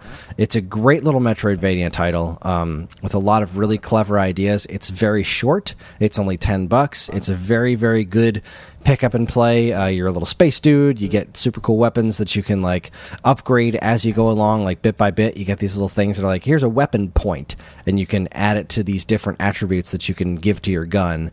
And you got like really cool powers, like to jump into the background or the foreground and like phase through walls, kind of like in Axiom Verge a little bit. This game's awesome, man. I think it's on everything at this point. Just go pick up Xeodrifter. Just do it. It's an amazing game. It's not expensive. It's, if you like Metroidvanias, it's way easier than Dandara. It's a way less of a commitment than Dandara. But if you have the Switch, it looks really nice on the Switch in both handheld and TV mode. It's great. It's a great little title, and I'm so glad I bought it again. Like, I wasn't gonna. I don't like double dipping a lot anymore, especially considering how many new games are coming out.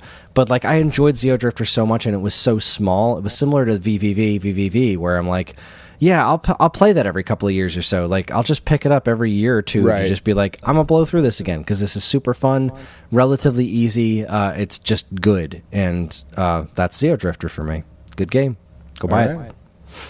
I've been playing a little bit more Deadly Tower of Monsters. I think I've talked about that before on the show as well, but it is kind of like an action RPG kind of thing, where it is basically you are playing through a B movie, like a B sci-fi movie, and it's awesome. Like you're the premise of the game is you are shot down on like an alien planet, and you have to like make your way through this fucking weird story. You're the main character, which is just such an awesome name. The main character's name is Dick Starspeed, which is just fantastic. Dick Starspeed? Dick Starspeed. It's like a 1970s like cheesy sci-fi movie. You know, and he's got like that really he's got like announcer guy voice, and not our announcer guy, but like announcer guy as he's talking through the thing, and like he's saving the dames and like all this shit. It's just really weird and silly, but it plays really, really well. It's like a twin stick shooter kind of game, but more focused on like action elements than like chaotic shooting things. There's some melee combat stuff too. You can switch between different actors to like I think there's 2 female leads and the 1 male lead, or maybe it's the other way around. I forget. Playing too much shit, but it's very cool. It looks the enemies that you're fighting look like hokey monster movies from the 70s. It's all very tongue in cheek and all very very charming and very fun. It's very good. Glad to hear it. I like the name, Deadly Tower of Monsters. Right, like even the name is ridiculous. It really just wears it right on its sleeve. Like it really does. This is what you're getting. You know this. All right, I downloaded and played considerably the Brentalfloss game. Use Your Words. Okay. This is great. I was so we decided we were having a game night, so we had a bunch of friends over to play board games, and it just occurred to me like, wait a second, I always wanted to try that Brentalfloss game that was advertised kind of like Cards Against Humanity, except you're the ones kind of making all the things. And first off, I've never played a game that does this with the cell phones. Like I think Just Dance does this too, where you can use your phone as a controller, but I don't play Just Dance. So every person who plays uses their phone as a controller. So everybody has their own little screen they can type things in, and they'll give you like a thing like write the next line in this movie, and like they'll show you a bit of an old movie with like weird subtitles, and then the character will say something in a foreign language that you presumably don't understand, and you have to like type in what you think the next words are, and then everybody has to guess, pick which one they liked the best. But there's also an option to pick a prefab one that's goofy and funny, that's right up Brentalfloss's humor usually, and if that one gets votes, then not only do you, the one who picked that one, like if you're the one that put down that as your answer, the house one, you get points for everybody who picks it, but anybody who picks it loses points because they guessed a fake one. That's cool. It's really fun. We played a bunch of games that night, and that was everyone's favorite. Was that we played that one twice because it's just a really good party game. So if you are the type of person, this is on everything. I think it's on all the current generation platforms. If you're the type of person that does board game nights and you want to try something a little different, do Use Your Words. I really liked it on Switch because you can also have the opportunity of playing it like if there's not a TV around, you can just prop up your Switch as long as the area around you is quiet enough to hear the game. Like, we're not talking 1-2 switch kind of bullshit here. This is a legitimately fun party game, and I recommend it. I had a lot of fun with it. Way to go. Very cool. We have been playing a little bit, not a ton, of Pokken Tournament DX. My daughter picked that up. I think I mentioned that you did. A couple weeks ago. It's got all the DLC from the original Pokken Tournament. It is too complicated for its own good, I feel. Like, it's a Pokemon fighting game. You didn't have to go as deep as you did. Like, You didn't have to actually make it Tekken. Well, it's so much more complicated than Tekken because there's two different like fighting styles. Like, there's an up close thing, like a phase shift, I think they call it, where like certain combos will knock the opponent's character into this phase shift thing, where like it controls slightly differently and the camera angle is a little bit different. But then other combos you've already will knock lost you. me. Yeah, like other combos will knock you back out of the phase shift thing, and like. I mean, it works as a button masher, and that's kind of how we've played it so far, of like, I'm just going to be Pikachu and like hit this button a bunch. And like my daughter was getting really frustrated because she was trying to play through the training mode, and there was like somewhat complicated combos because like you got to think about Poke Tournament. This could be a game like little kids are going to want to get this and play this. And they're like doing like air juggles and shit. Like, and it's just like... They did way too much with this. Now, like I said, you can just button mash and have fun, but, you know, if you have a kid like mine who likes to go through all of the different modes and gets very frustrated when they can't complete a mode and move on, like, and achieve some amount of progress in the game, you know, there's some elements of frustration in there. So it's good, but it is, like I said, it is just way more complicated than it needed to be. If it that's were how that just game has always struck Tekken, me. it would be perfect. But Like, it's if like it they w- tried to meld Pokemon RPG fight elements into a Tekken game, which I guess you gotta kind of tip your hat to. But Sure, but you didn't need to. yeah, you Like didn't they need to. they literally could have just cloned Smash Brothers and it would have been fine.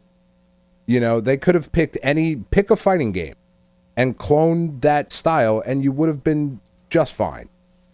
But they didn't do that. They created this whole other thing. But that said, it does look really cool. The characters animate really nicely. Like, they did a really nice job on all of that. So, and Lucha Pikachu is cool. Yeah, I think So, there's a couple you of know. DLC characters coming soon too. Probably. I don't know that that's something that will be all that into. Honestly. I don't know Like if they're this- charging for them either. I think they might just be new characters that you can nab. All right, that's cool. Like, the assist characters are cool. Like, I'm still heartbroken that Cubone is not a playable character because Cubone should be playable in everything. Cubone is clearly the best Pokemon. Fair enough. Clearly. All right, this next game I was not planning on buying, but then it went on sale and I couldn't say no. Mutant Mudds Collection was ported to Switch after being ported to all manner of other things. I was not going to double dip on this game because I finished the original Mutant Mudds and said, I loved this, but I will never do this again. Right. Because that game got stupid hard towards the end, and I did it. I forced my way through it, and I kind of stopped having fun with because it was that difficult. And then I never played the sequel because it was called Mutant Mudds Super Challenge. And it picked up at the end of Mutant Mudds saying like, all right, you got good enough at these levels, so now we're just going to keep making it harder from here on out. And I was like, I have zero interest in this. I don't ever want... No, thank you. But it was on sale for 50% off.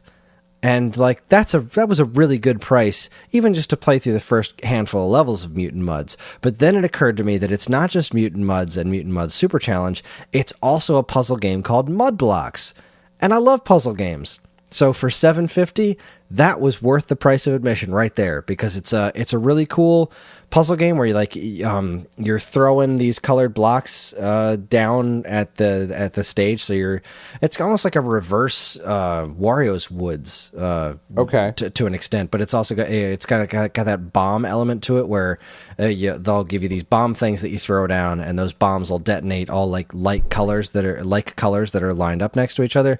I still don't 100% understand the mechanics behind it because I only played it for a couple of minutes, but I mean, I couldn't say no to Mutant Mudds Collection for that price, because especially if you've never played Mutant Mudds before, man, $7.50 to just play even the first half of the first game is well worth it, because it's a really good game, and I haven't played it since it originally released on 3DS, so seeing it in HD, it's prettied up pretty well. It translates to the big screen, I think, remarkably well. The other cool thing about mud blocks on the Switch is that you can hold it vertically and play it that way, which is kind of nice. That's a neat little thing to add to it, because it just kind of makes the whole screen a little bigger. So Mutant Mud's collection, especially while it's still on sale, nab the hell out of that. And while you're at it, go kickstart Chicken Wiggle for Switch, because I want to play it. Why not? Why not? Home stretch, Dan. There we go. Shadow of the Colossus, the remake, is gorgeous. It's stunning. It is the game that it always should have been. $40 is a fucking steal for that game. Buy it now. Agreed. I haven't even played it. Don't care. I would buy this in a heartbeat if I had a PlayStation 4. Yeah, 100%. Like you said, we've talked about it a bunch on the show. I'm glad you found. Have you finished it yet? Like, how far into it are you? No.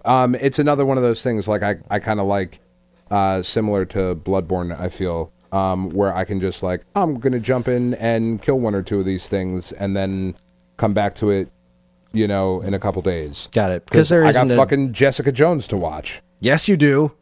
Good times. I'm like 5 in, I think. I think that's where we are too. Good stuff. But yeah, that's another great thing about Shadow of the Colossus. You can do it like that because there isn't an involved overarching narrative that you're going to really lose your place in. Like there is an overarching narrative, but it's kind of an unspoken thing. It's not it's not super convoluted, so you're not going to get lost in the plot. Right, you're not going to miss like, oh fuck, like I forget what's going on. Like, no, I got to go kill this next big thing. That's what I got to do. If you don't play the game for 6 months and you come back and like say, okay, well, I just got to look for the next giant thing that wants to step on me. So, yeah, not hard to figure out where you were. No, gorgeous game, absolutely amazing. Definitely get it if you have a PS4. Please buy this game. Yeah, always buy Shadow of the Colossus. Always. Or always buy Team Ico games. Do it. Okay, I was been playing the Kirby Star Allies demo, and this game's really pretty. I am shocked at how good looking this game is. Really? Like, genuinely taken aback, because I mean, I've always thought of Kirby games as, especially like Kirby's Adventure on NES, is a really good looking NES game. Mm-hmm. But like, I kind of feel like Kirby games since then have always had like a good style to them. They're always nice looking, but I'd never really figured them as like real art direction powerhouses. But when I started up this demo, I was really taken aback at just how good it looks. Very, very shocked by that. And it plays great. It's a new Kirby game. It's really nice to see where this series has gone over the years, because I haven't played any mainline Kirby games in quite some time. I mean, I played through Kirby's Epic Yarn, but that was kind of an offshoot kind of thing. It was kind of a different animal than just your typical mainline Kirby game. And I haven't played one of those since, probably the Game Boy Advance. I don't think I've played any of the other ones through for more than like a minute or two since then. And there's been a lot of interesting changes. The one thing about this game is that there's kind of constantly 4 players on the screen, like even if they're all like friend characters that you've friended in the game. And that does tend to feel a little chaotic. It kind of, I feel like I get a little lost in things.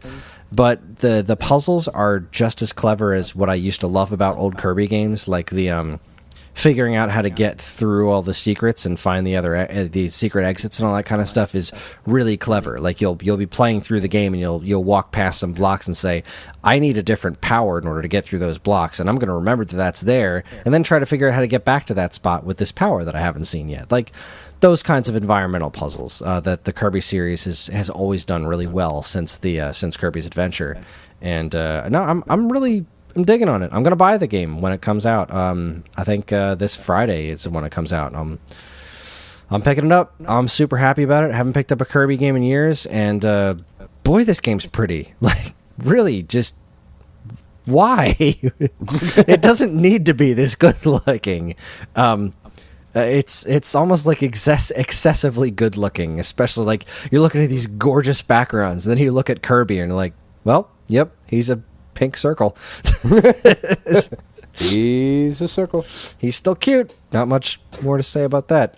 All right, your last one, Dan. Oh, all right. Yeah. Fighter Z. Man, this is a weird game. the biggest problem that Fighter Z has Is that I don't own it? Well, one is that you don't own it, but two is that if you get caught in a corner, you're done. You're done. And there are certain parts of this game where the matching system, like, because, you know, being an adult and having a full-time job and doing this bullshit that we do and like all these other games that we've talked about that we're playing, like, I'm not dedicating the time that I would have when I was a teenager to a fighting game, right? Mm-hmm. So the matching system sometimes puts you against people, even if you have the, like, hey, match me to a similar level. Like, that is not a similar level. You know, like, wow, that person that I got matched with is way better than I am. And, like, I have played through this game and had a ton of fun with it. And, you know, had really competitive matches where you're warping and disappearing around and, like, doing just fucking cool moves and chaining shit together and tagging in people. And it's like, this is amazing. This is so much fun. And then I've had other things where it's like, the match started and I could just put my controller down because there was literally nothing I could do about it. So some of that is still a little bit broken, and they haven't really addressed that all that much. But all of that being said, this is the best-looking fighting game that I've ever seen. It plays incredibly well. The characters are all, minus the Saiyans, and even within the Saiyans, there is still a level of variety. But the characters, there is somebody for every style of player in this game. We're about to get Broly and Bardock, I believe, are the first two DLC characters. Broly looks ridiculous. Broly is ridiculous. Broly is ridiculous, but like even in the game, just looks even more ridiculous and looks really fun to use. They've done a really good job of balancing out the characters to where they're not super overpowered. Like, you know, obviously, if like I said, if you're playing against somebody who is incredibly good at the game, like you're not even going to get a move off. It comes more down to your skill than the individual fighters. Like, one of the things that makes me happy is that you can have a match between like Krillin and Goku Black. And 100%. Yeah, you can do that kind of stuff. My favorite character in the game is Tien. It's my favorite character in Dragon Ball, so I'm so happy to hear you say that. He's awesome in this game. He's so much fun to play, and like there may not be a better feeling in a game of having a good match, a competitive match against somebody, and, you know, because it's got like the super bar that you build up at the bottom, and in order to pull off the super special, you have to have at least 3 bars. And Tien's super special is Chaozu flies in from off the screen, comes onto your opponent's back, and explodes. So when you're in the middle of a fight, right, and you've had this epic fight, and you're down to your last fighter, the other guy or the other girl are down to their last fighter, and you're in the middle of a combo, it's just back and forth, and all this crazy shit's going around, you're warping all over the place and flying all over the fucking screen, and then you hit that move, and Chaozu flies in, explodes, you get the destructive finish, like shit's blowing up everywhere, and like at the end of the match, Tien's just like, Chaozu! And like he fucking like collapses and like puts his hands on his knees even though he won. It's fucking awesome. Are you playing with English voices or Japanese voices? English. Can you switch to Japanese voices? Yes, and I cannot stand Goku's voice in Japanese. I have such a nostalgic connection to it.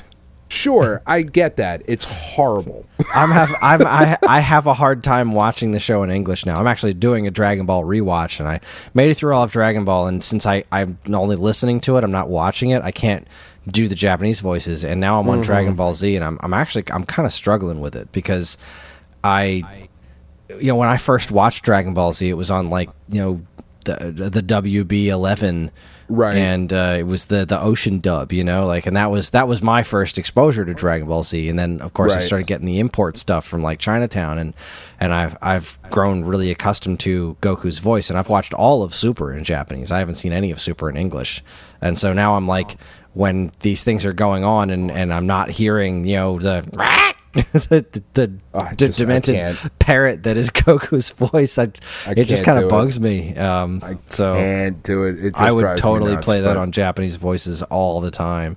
But it's there, and like the story mode is pretty cool. Actually, like it's kind of ridiculous, but so is Dragon Ball. Yeah. But it's there and it's fun, and like you can jump in. What's nice about it is like when you're queuing up for online matches, you can do other shit. So you don't just have to stand around and wait in a lobby. You can jump in the arcade version, or you can jump in the training modes. You can go do other shit walking around. It's a very, very cool game. It's very, very good. I hope with all of my might that this game gets announced for Switch sometime soon. I would hope so. I'm really in the mood for a good fighter, and don't get me wrong, Street Fighter Anniversary Collection is going to fill that void, but I would like to play something I haven't played before. Completely different games, though.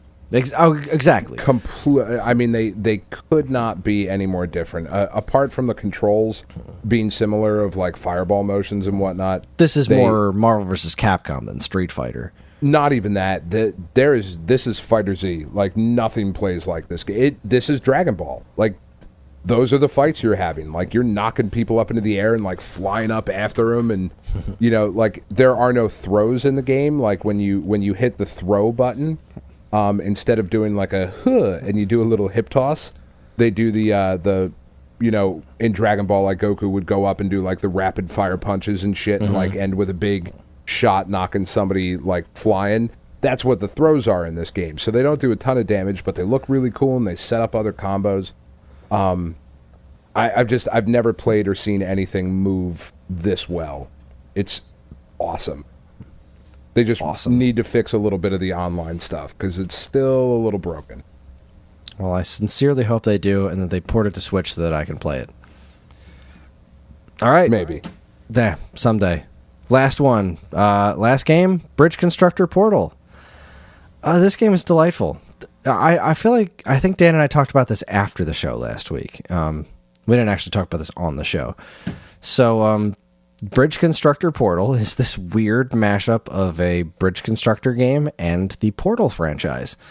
It's narrated by Gladys. It is a Portal game. It uses portals. It uses the propulsion gel and all that crazy stuff from Portal 2. It is weird. So you got to get this like series of forklifts to drive from one end to another. Like it's kind of like getting Lemmings from point A to point B. Yeah, so it's definitely has that kind of Lemmings-esque feel to it.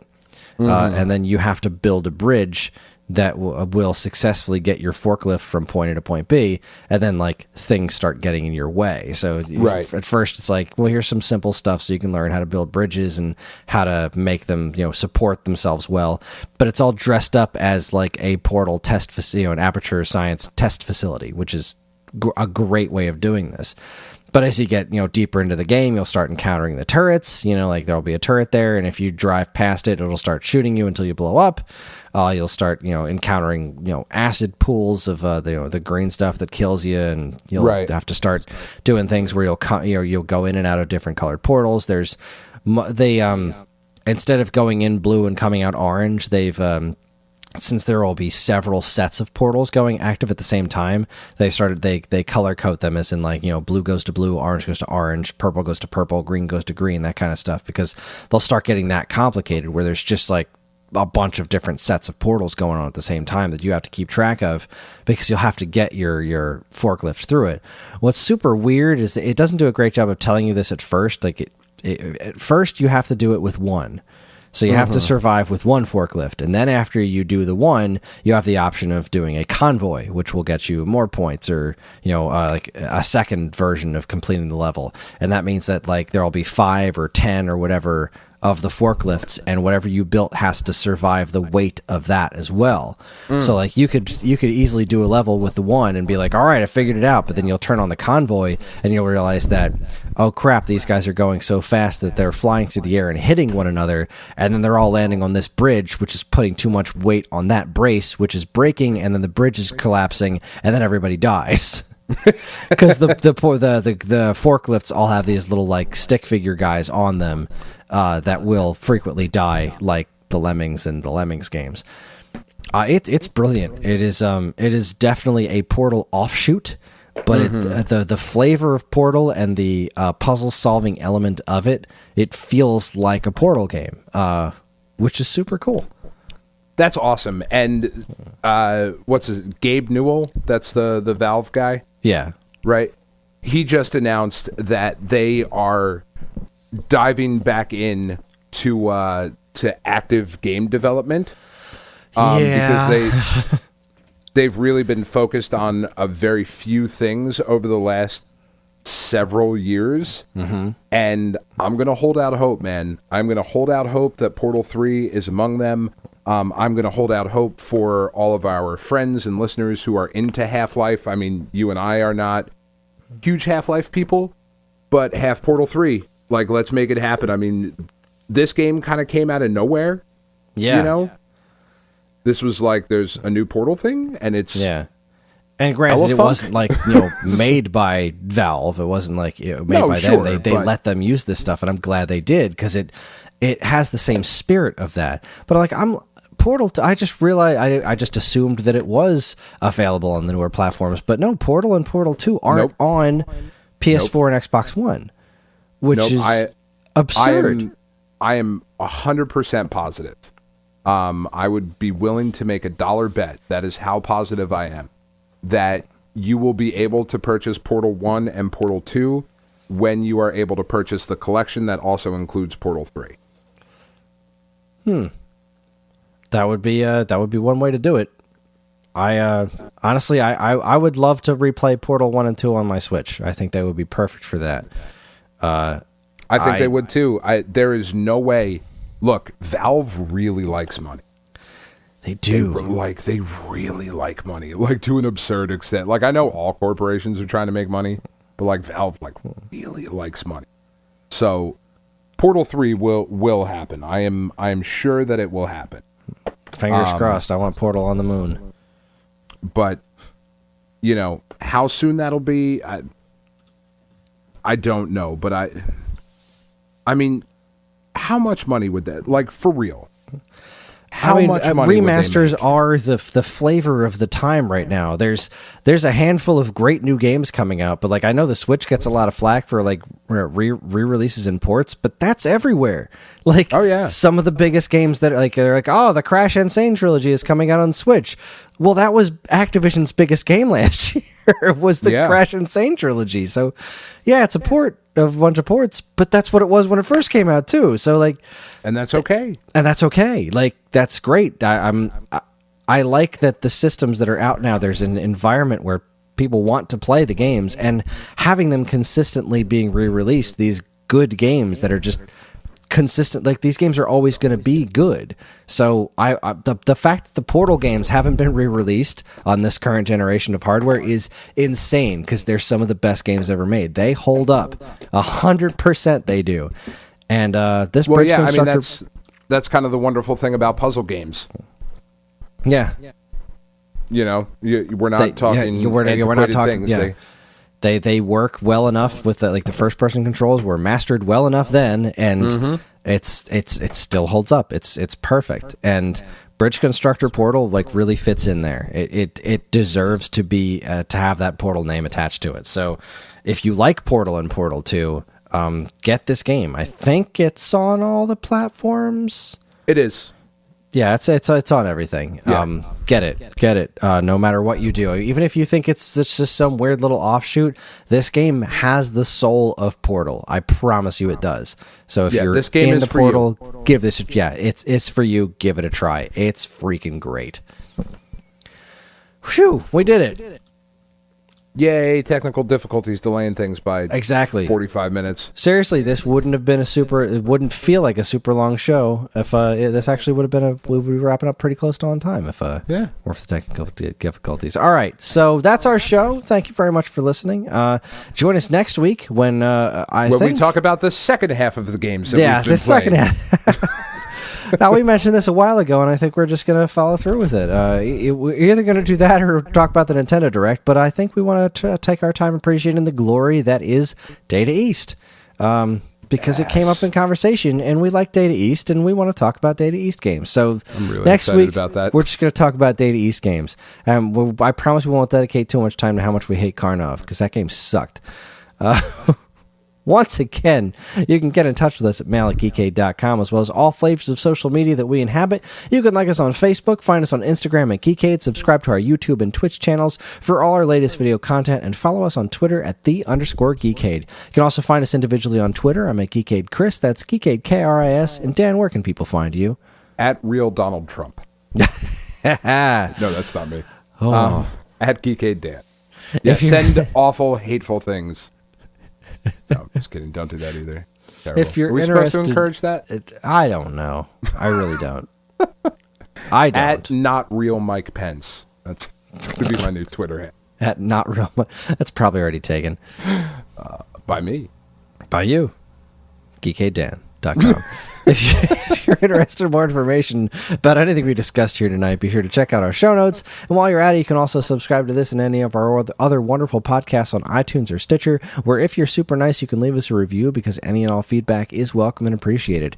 We'd also like to thank our intrepid editor, Evan, for making the show listenable for all you folks. And we'd like to thank Mark TDK Knight for our show's theme. You can check him out on SoundCloud and Bandcamp, or his website, which we have a link to in the show notes. Again, always remember to keep your eyes on geekade.com for even more fresh original content. That's it, everybody. Thank you very much for listening. We're going to go get some sleep. We'll talk to you next week. Keep playing games.